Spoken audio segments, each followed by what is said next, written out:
Welcome to the Sports Docs podcast. I'm Dr. Ashley Bassett. And I'm Dr. Catherine Logan. On each episode, we chat about the most recent developments in sports medicine and dissect through all the noise so you know which literature should actually impact your practice. In this episode, we're going to continue our discussion with Dr. Winston Gwathmey on emotional regulation and mindset skills training in the field of orthopedic surgery. Survey data from 3 Canadian academic centers showed that although both groups use some techniques to manage stress, staff relied on these strategies more frequently, and both residents and staff expressed strong interest in further developing mental toughness skills. The study also identified gender differences, with men scoring higher in attention and emotional regulation. The authors highlight the lack of formal mental toughness training in surgical education, despite there being evidence from athletics and paramilitary fields supporting structured psychological skills training. Surgeons described entering a flow-like state during critical steps, relying on deliberate calmness, structured routines, and controlled breathing to manage stress and maintain precision. These mental skills closely parallel those used in elite athletes and high-stakes professions, suggesting that expert surgical performance is supported not only by technical mastery, but also by refined psychological strategies. The authors argue that mental skills training could be formally integrated into surgical education to help trainees develop these cognitive tools that expert surgeons intuitively use. People are staying active longer than ever, but thumb CMC pain can stop that momentum in its tracks. That's why the Push MetaGrip from Bracelab is changing the game. Unlike traditional treatments that lock you down, the MetaGrip provides stability without sacrificing mobility. You keep your grip, your strength, and the freedom to do the things you love, whether that's playing sports, working out, or simply staying active day to day.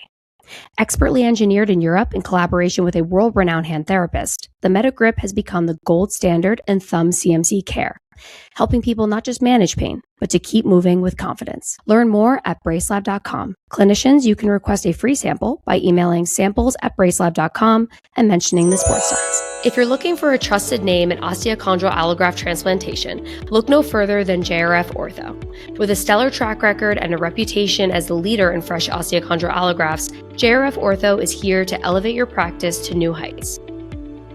JRF Ortho has proudly distributed over 25,000 allografts worldwide, making a significant impact in the field.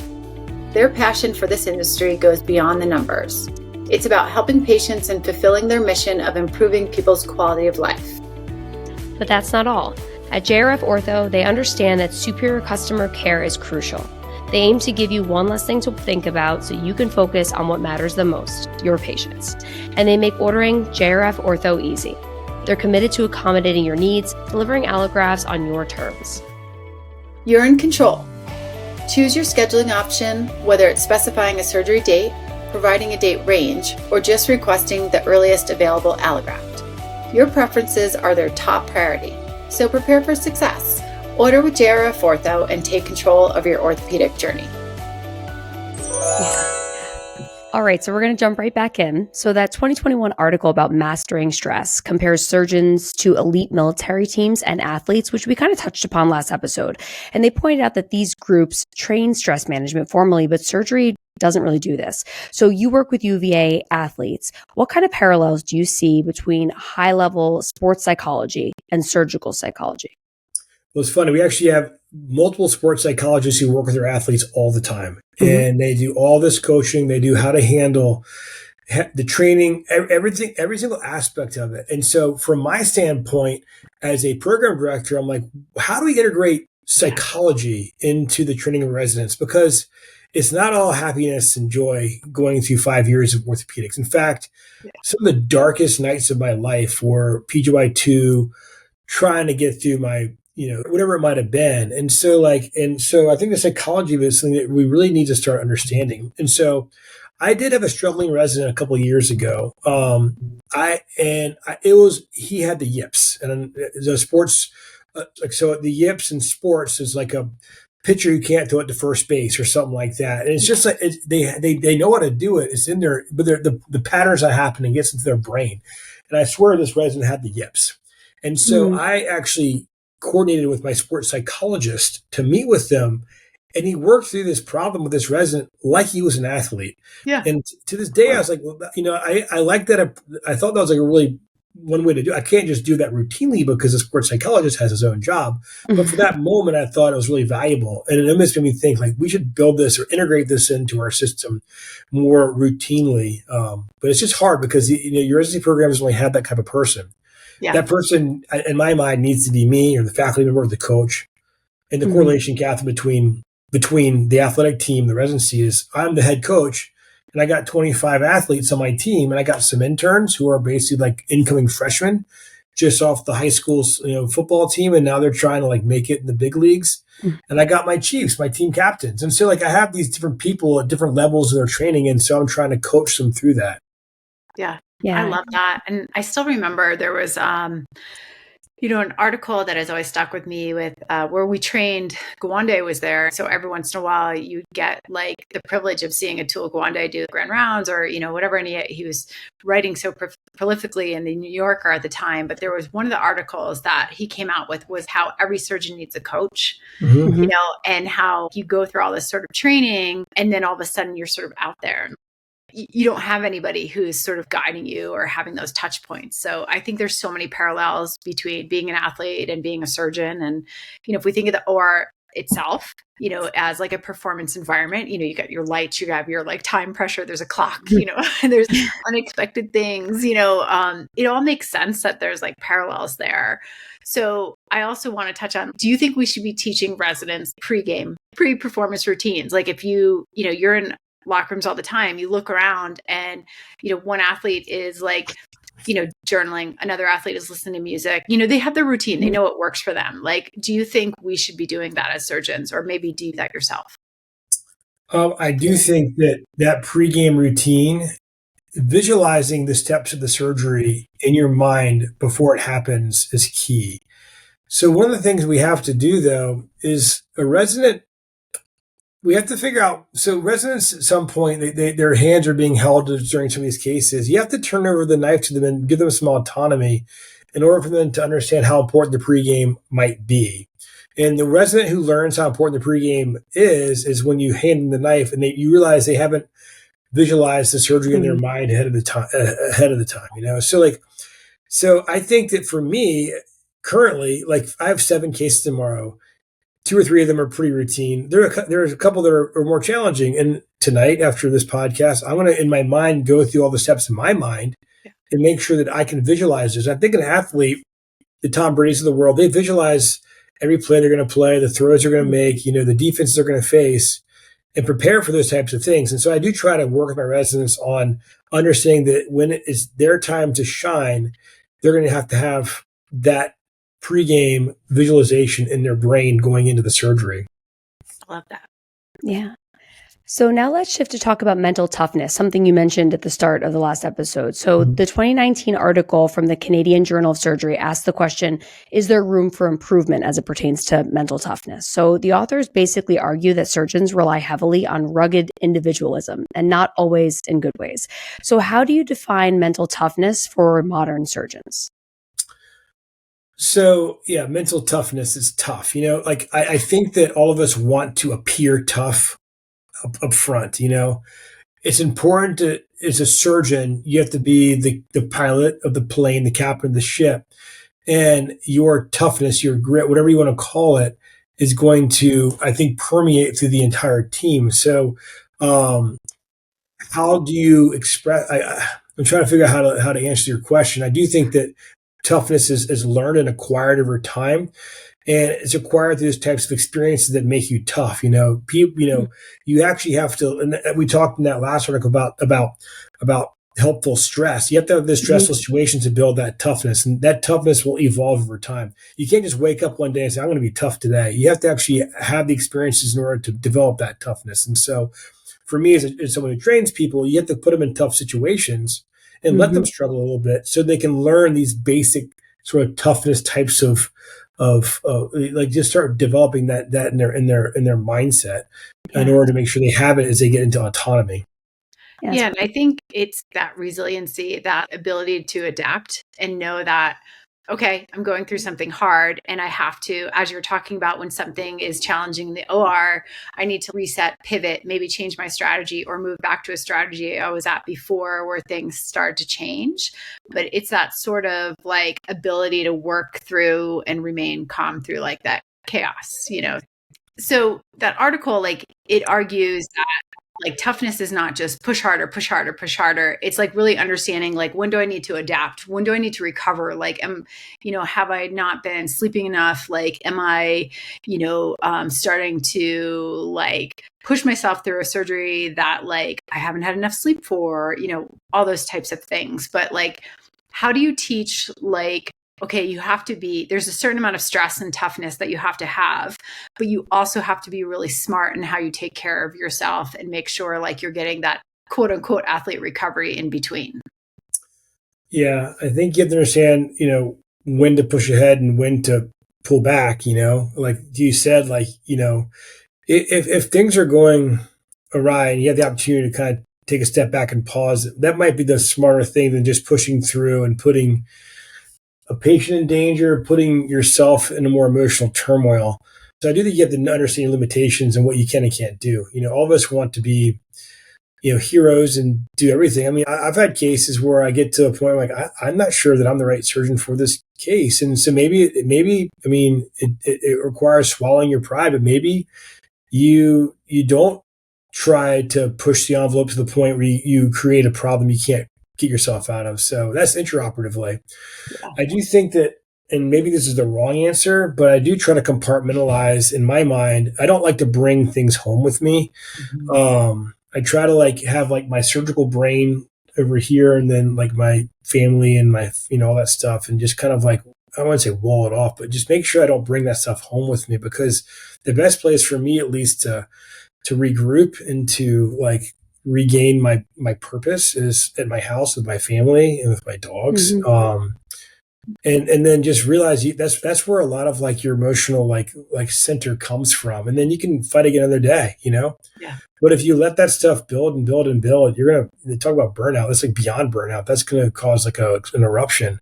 Sure. And you won't be able to recover from that. Yeah. And so we don't really talk enough about that kind of recovery after, you go home, you're recovering from a hard day of surgery, and sleep, as Catherine alluded to, is very important, emotional decompression, all of that.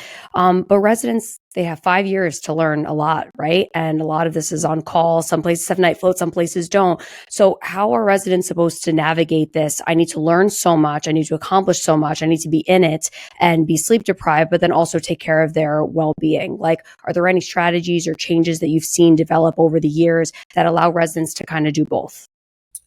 I do think just the cultural change we've seen, and I've seen it just in my time as a faculty member, and some of the old faculty call me soft, and screw them, I don't care. You have to let them understand that it's okay to have work-life balance. Yeah. And some of my most effective residents are the ones that outside of work, they know just how to let it go.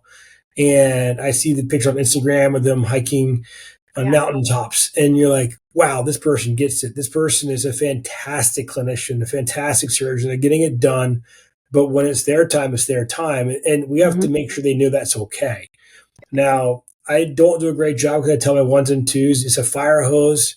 You better start reading, and you better read everything. You got to know all this stuff, but at the same time, there is a limit to what they need to push through in order to be, I think, emotionally successful. And there's no question in my mind that somebody who's well balanced can handle the orthopedic stuff a lot better than somebody who's misbalanced or imbalanced. And so I don't want to create pressure on somebody to try to be somebody who they can't possibly be. And so I think that, to answer your question, I think the culture has changed to allow work-life balance not to be a taboo term, Yeah, it's important. I was in medical school when the 80-hour work week came up, right? Yeah. So I'm a third-year medical student, and it had just come up, and I was in surgery, and these residents were so pissed they couldn't stay at work for 150 hours, and they wore like a badge in their sleeve. I worked 197 hours last week. Like, I don't know, 197 hours in a week, and that empowered them to make them look better than somebody next to them who worked a normal workload, And so that it took 10 years for that to fade. But there's still some old school surgeons who like back in my day, and I say that all the time. I feel like an idiot. Like back when I was resident, I had to write charts, I had to write like notes and charts. Like I'd write orders like on a pad. And like I say things like that. I sound like a complete moron. But I think that we're starting to allow people to have lives outside of work and not make them feel like they're doing something wrong. Yeah. Yeah, absolutely. Yeah. And I don't think, I think Ashley and I didn't really have that. I don't know if you'd speak differently, but, I just sort of felt like if you're doing anything that was sort of quote unquote fun, you didn't share it. You didn't like tell anybody, like you're sort of, I went skiing or I went on a hike. It was just sort of, you felt a lot of guilt or like shame that, I should have been reading more, So, but I do think it makes you better. Having that sort of outlet, whether it's like, I need to get outside or I need to get to the gym or I need to, do something socially, it makes you better. So we wanted to go ahead, Ashley. Oh, no, I was just going to expand on what you said. It's like getting a good night's sleep. I feel like I get 3x the work done the next morning versus like if you're exhausted, you pull an all-nighter, you get like half the amount of work done in double the amount of time. It's like people need to be taking care of their personal health. They need to be taking care of their mental health. And then that makes them better clinicians and better residents. I don't know. I think people are coming around, but it's just so odd to me that people wouldn't see that, like working 150 hours and being exhausted and charting the wrong thing versus like having an 80-hour work week and actually taking good care of patients. Like it just seems like a no-brainer, Yes, we want to like talk about solutions, not just all the, this is hard, or, this is what we're concerned about. So I think a fun way to sort of do it is, in parallel to like athletes, like how do we take care of our athletes? Like when we're thinking about, you want to have your best performance, like how can we drive those sort of things? So Winston, I think the way, we want to hear from you is, don't worry about money or like reality or whatever, but like as far as if you were going to incorporate your ideal sort of mindset curriculum for your trainees, what are some of the highlights of what it would include?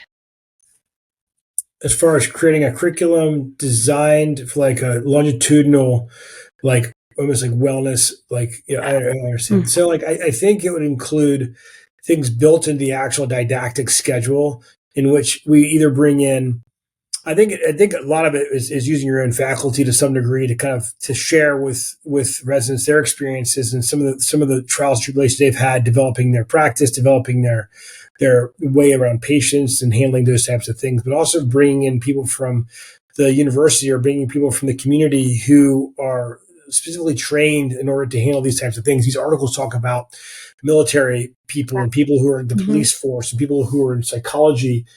Bringing people who are actually professionally trained.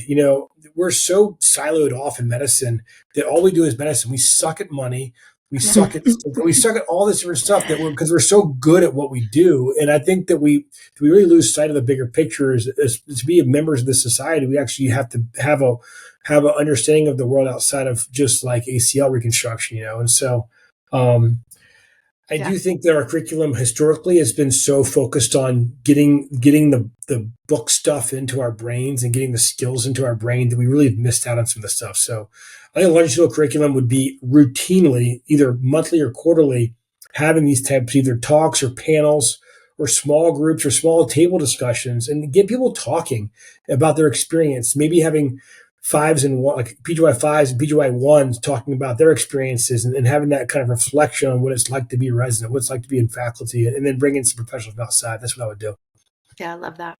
Yeah, great ideas.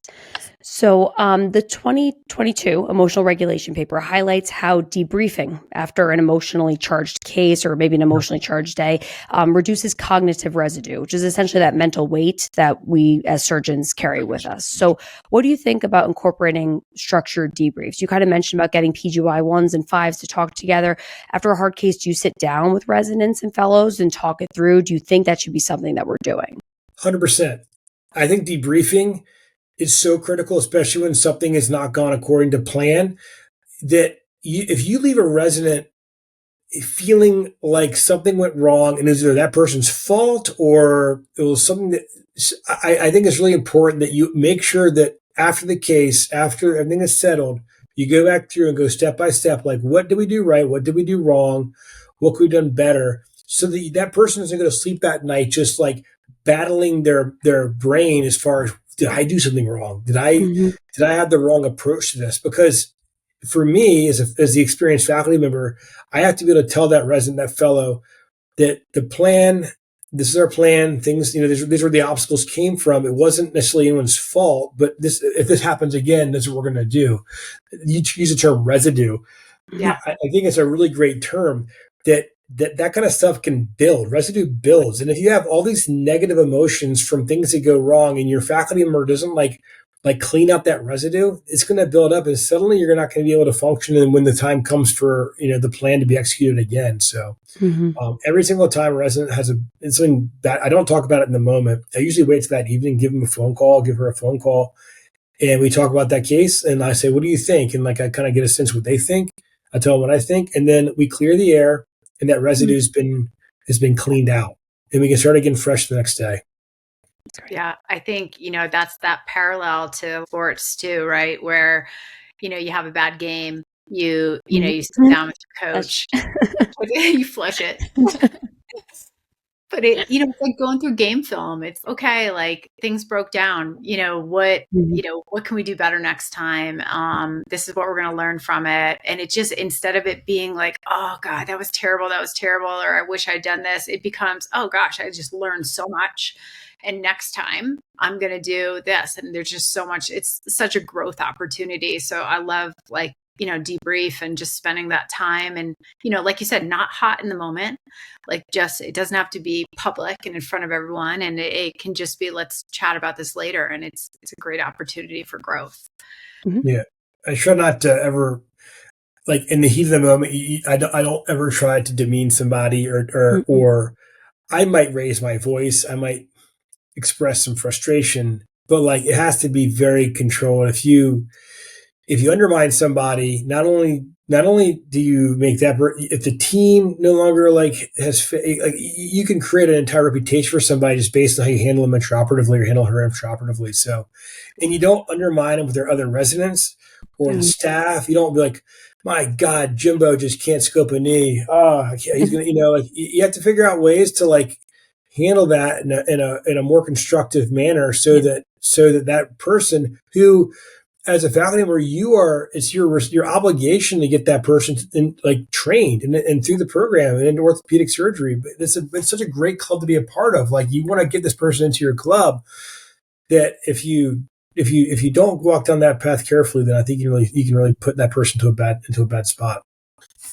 Yeah, I think that's a lot of great insight to who you are as a leader, and and your emotions and how you handle these things, and your ability to sort of say, all right, I'm going to stay calm. I'm going to be solution focused. That gives everybody a lot of clarity and confidence in you, but it also just it teaches them so much about composure. And I think you said something that was really interesting that I loved, where you're saying it's my job to make them, better. And I think a lot of times that gets lost, where if someone does struggle, it's the leader doesn't always want to take the ownership of, oh, I actually have to get them there. I have to get them from A to B. They just want to be this person sucks, and move on. And I love that, you pointed that out. I think that, shows a lot about your emotional regulation as a leader, and how you can kind of just step back and say, all right, what's the best thing in this situation? So I love it. It's so easy, Catherine, just to say, not my problem. This person can't do it. I'm just going to walk away and let it become someone else's problem. But especially when you're the director of the program, it is an onus on me to make sure that a rising tide raises all the boats. You want to make sure that every single resident under your domain gets the best possible experience and becomes the best possible version of themselves, so that they go out into the world and they spread the good word of UVA, and you can be proud that they're your graduates and they're part of our community and all this stuff, and also the footprint that you leave, Catherine. And that's one of the most valuable things about being in academics. I've been training for 13 years. That's 5 residents per year. That's 3 fellows per year. That's 100 and some odd people, orthopedic surgeons in the world, who I taught some skill to. And so just by proxy, I've taken care of hundreds of thousands of patients who have benefited from the fact that I didn't raise my voice that time when he broke the tap off in the knee. And so like I take that, I'd say that role really seriously, and I take that and that's what really gives me a lot of gratification in what I do. So it's so great having trainees. And I think also being calm in that moment, it's like a ripple effect, right? Then they've learned how to emotionally regulate and how to not lose their minds in the OR. And then they're maybe working with medical students, or like I'm in private practice, but I still work with PA students. I still have, students do elective rotations. And so they're being balanced and then they're taking that forward, right? So we're talking about building the next generation of orthopedic surgeons. And so you want to build a well-balanced, emotionally regulated, not hot-headed throwing instruments in the OR generation of orthopedic surgeons. So I think they're carrying that forward, not just the skills you're giving them, but like that, the coping mechanisms as well too. And, remaining calm under pressure, which is very important for a surgeon. And I got a lot of that from Thomas Bird. I mean, the guy was the most level-headed person. Everything was so even keel. And so that was great. Yeah. All right. I think the last thing we were going to say to finish up with is, you kind of touched on it a little bit, but, what resistance do you see when it comes to like teaching residents and fellows about mindset? Like, are you seeing it from them as well, or just like more the older generations?